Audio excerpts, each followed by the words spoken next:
দেখো বন্ধুরা, আমি এই যে বাজারে যাচ্ছি, তাই তোমাদের দেখাচ্ছি। মার্কেটে যাচ্ছি, এটা ধূপগুড়ি, জলপাইগুড়ি ডিস্ট্রিক্ট।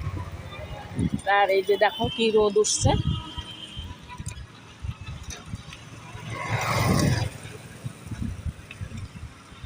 সেই রোদ উঠছে।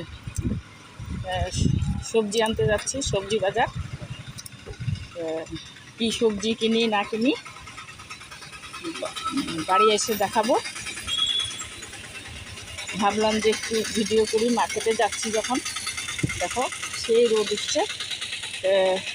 তোমরা সবাই কেমন আছো? আশা করি ভালোই আছো, আমিও ভালো আছি। তোমাদের সঙ্গে শেয়ার করার জন্য ভিডিও করছি।